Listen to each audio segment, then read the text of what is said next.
جام شوروں میں خوفناک حادثہ، دریجی بلوچستان روڈ پر گاڑی کھائی میں جا گری، 9 افراد موقع پر جاں بحق، 20 زخمی۔ گاڑی میں سوار افراد بلوچستان کے علاقے دریجی سے بدین جا رہے تھے۔ ریسکیو حکام کا کہنا ہے کہ ہلاکتوں میں اضافے کا خدشہ ہے۔ زخمیوں جاں بحق افراد کی میتوں کو اسپتال منتقل کر دیا۔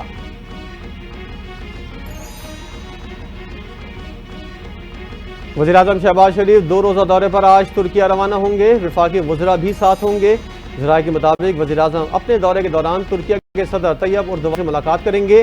دورے کے دوران پاکستان اور ترکیہ کے درمیان علاقائی اور عالمی امور پر بات چیت ہوگی۔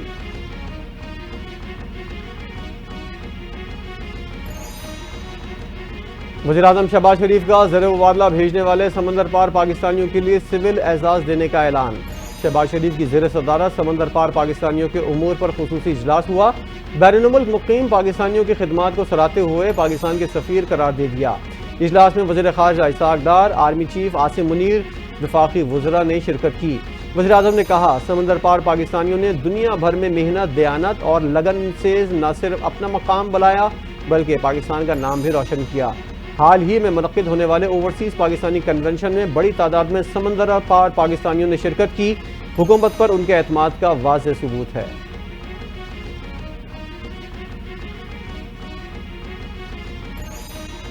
نائب وزیر اعظم اسحاق ڈار سے اماراتی ہم منصب کی ملاقات، پاکستان اور متحدہ عرب امارات کے درمیان مفاہمت کی متعدد یادداشتوں پر دستخط۔ اسحاق ڈار نے کہا، پاکستان اور UAE کے برادرانہ تعلقات مختلف منصوبوں میں تعاون کی بنیاد بن چکے ہیں۔ شیخ عبداللہ نے پرتپاک استقبال پر شکریہ ادا کیا۔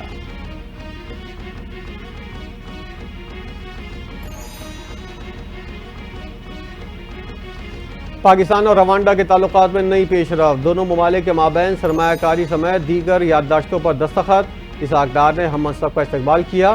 دونوں ممالک کے مابین اعلیٰ سطح کے دورے جاری رکھنے پر اتفاق ہوا ہے۔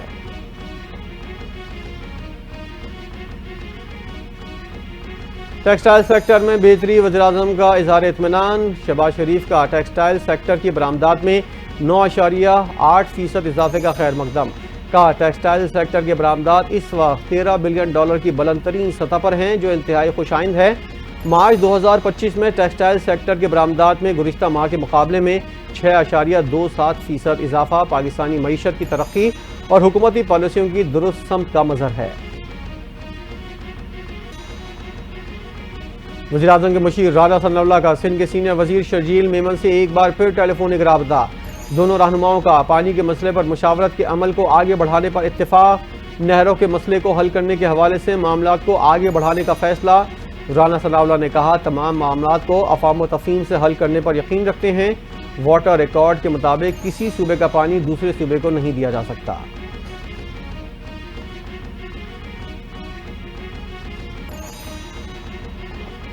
صوبائی وزیر بلدیات سعید غنی نے وزیراعظم کے مشیر رانا ثناء اللہ اور وفاقی وزیر مصدق ملک کے بیانات کو پیپلز پارٹی کو سیاسی نقصان پہنچانے کی کوشش قرار دے دیا۔ کہتے ہیں، نہروں پر موقف بدلنے کی بات پیپلز پارٹی کو سیاسی نقصان پہنچانے کی کوشش ہے۔ پیپلز پارٹی نے نہ کبھی سمجھوتا کیا، نہ کرے گی۔ صدر کے پاس کوئی ایگزیکٹو اختیار نہیں، وزیراعظم بھی کینالز کی منظوری نہیں دے سکتے۔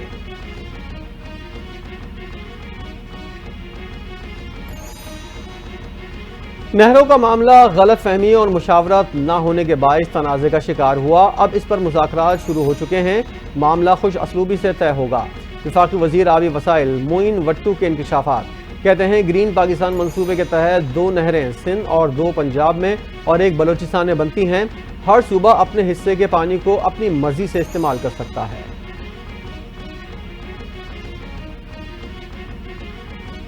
ملک میں حالیہ بارشوں کی وجہ سے پانی کی سطح میں بہتری آنے لگی۔ ارسا نے پنجاب اور سندھ کے لیے پانی کی فراہمی بڑھا دی۔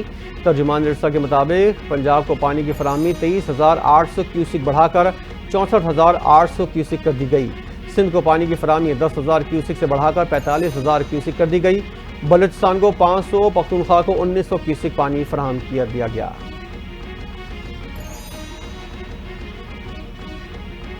وزیراعلیٰ پنجاب مریم نواز نے گندم کے کاشتکاروں کے لیے 110 ارب روپے کے بڑے پیکج کا اعلان کر دیا۔ ویٹ فارمر سپورٹ پروگرام کے تحت 5 ایکڑ تک کسانوں کو 25,000 روپے امداد دی جائے گی۔ سب سے زیادہ پیداوار دینے والے کاشتکاروں کو ٹریکٹرز اور کروڑوں روپے کے انعامات ملیں گے۔ فلاور ملز کو کم از کم 25% گندم خریدنے کی پابندی ہوگی۔ وزیر اعلیٰ نے کسانوں کو ہر ممکن سہولیات فراہم کرنے کی بھی ہدایت کر دی۔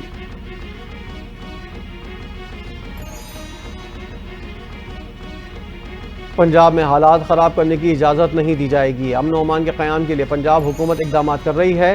کسانوں کو ان کا حق دیا جا رہا ہے۔ کسانوں کے نام پر سیاست نہ کی جائے۔ وزیر اطلاعات پنجاب عظمہ بخاری کی لاہور میں پریس کانفرنس، کہتی ہیں مریم نواز نے کسانوں کو بڑا ریلیف پیکیج دیا۔ گندم کے کاشتکاروں کے لیے 109 ارب روپے کا پیکیج، 5000 روپے فی ایکڑ ملے گا۔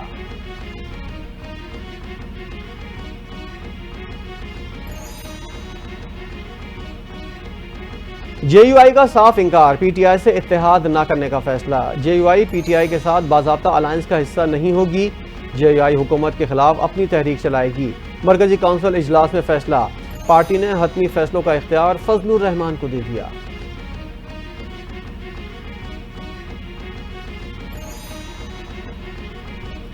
جے یو آئی فے اور جماعت اسلامی کے اتحاد سے حکومت کو کوئی خطرہ نہیں، صرف ایک جماعت کی جانب سے معمولی نوعیت کے سیاسی بلبلے بنتے ہیں۔ مولانا فضل الرحمان اور جماعت اسلامی کا اتحاد سیاسی طور پر خوش آئند ہے۔ اسپیکر پنجاب اسمبلی ملک احمد خان کی گفتگو، کہا دونوں جماعتیں ماضی میں بھی متحدہ مجلس عمل کے پلیٹ فارم سے کاوشیں کر چکی ہیں۔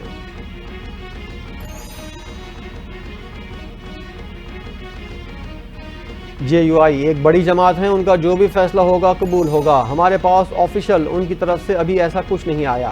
جے یو آئی کے ساتھ اتحاد نہ ہونے کے معاملے پر chairman P T I barrister Gohar کا رد عمل، کہتے ہیں اسلم غوری نے بیان دیا، ہم نے کچھ فیصلے کیے ہیں۔ بانی پی ٹی آئی اسے ملاقات کے لیے ہم بہت عرصے سے عدالت کے دروازہ کھٹکھٹا رہے ہیں، عدالت کو چاہیے بنیادی حق دے۔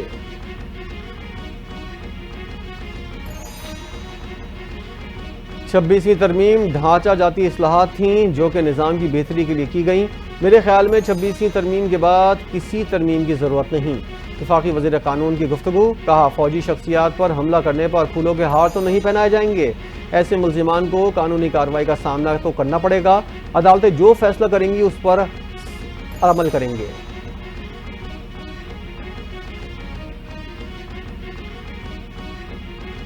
اسحاق ڈار نہ تیتر ہیں نہ بٹیر، وہ سلیکٹڈ آف فارم 47 حکومت کا نمائندہ ہے۔ پختونخوا حکومت کے مذاکرات والی پالیسی پر وفاق عمل پیرا ہو گیا۔ وزیر اعلیٰ پختونخوا علی امین گنڈاپور کا نائب وزیر اعظم اسحاق ڈار کے دورہ افغانستان پر رد عمل، کہا مذاکرات خوش آئند ہیں، تاہم اکیلے جانا کسی کے حق میں نہیں۔ افغانستان سے مذاکرات میں سولو فلائٹ کے بجائے ہمیں ساتھ لے کر چلنا چاہیے تھا۔ ہم نے مذاکرات کے لیے ٹی او آرز بھی بھیجے، تاہم کوئی جواب نہیں آیا۔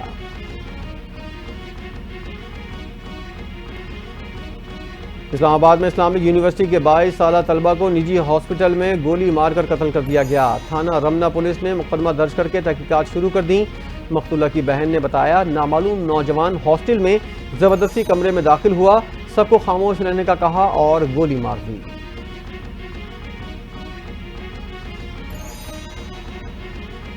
شاہ محمود قریشی ڈاکٹر یاسمین راشد کے خلاف عسکری ٹاور جلاؤ گھراؤ کیس، ایک گواہ کا بیان قلم بند، ایک میں جرح مکمل۔ راحت بیکری کے باہر جلاؤ گھراؤ کے مقدمے میں 2 گواہوں کے بیان پر جرح مکمل۔ دونوں ججز نے کوٹ لکھپت جیل میں 9 مئی جلاؤ گھراؤ کے کیسز کی سماعت کی۔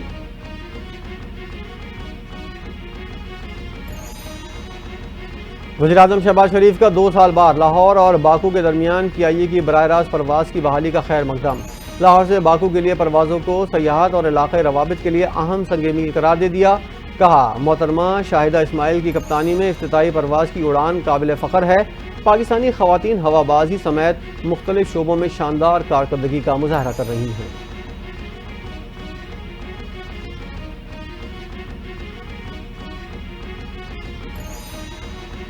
ملک کو پولیو سے پاک کرنے کا عزم، کراچی سمیت سندھ بھر میں آج بھی 7 روزہ انسداد پولیو مہم کا آغاز۔ وزیر اعلیٰ سندھ مراد علی شاہ نے وزیر اعلیٰ ہاؤس میں بچوں کو قطرے پلا کر مہم کا آغاز کیا۔ 1 کروڑ سے زائد بچوں کو پولیو سے بچاؤ کے قطرے پلائے جائیں گے۔ کراچی میں 27,60,000 بچوں کو قطرے پلانے کا ہدف مقرر ہے۔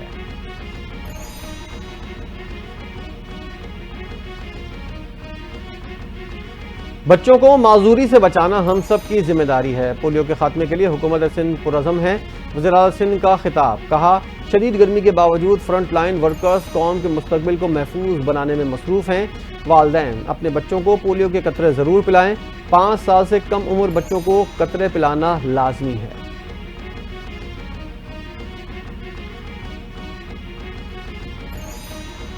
افغان شہریوں کی واپسی کے دوران شکایت کے ازالے کے لیے وزارت داخلہ میں کنٹرول روم قائم۔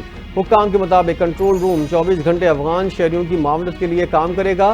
اسحاق ڈار کا افغان عبوری وزیر خارجہ امیر خان متقی سے بھی ٹیلی فونک رابطہ، دورہ پاکستان کی دعوت قبول کر لی۔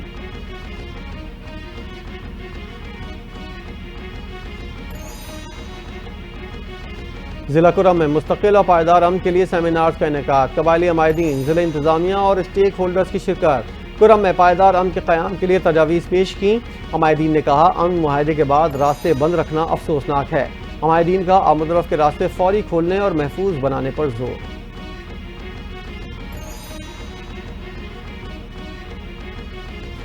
کراچی میں دن بھر گرمی نے عوام کو پریشان کر رکھا۔ کراچی سمیت سندھ بھر میں سورج سوا نیزے پر آ گیا۔ محکمہ موسمیات کے مطابق پارہ 40 ڈگری پر پہنچ گیا۔ گلستان جوہر گرم ترین علاقہ رہا، درجہ حرارت 41 ڈگری سینٹی گریڈ ریکارڈ۔ سندھ کے دیگر شہروں میں بھی درجہ حرارت 41 ڈگری ریکارڈ۔ جیکا آباد میں سب سے زیادہ درجہ حرارت 43 ڈگری، جبکہ شہید بے نظیر آباد میں 41 ڈگری۔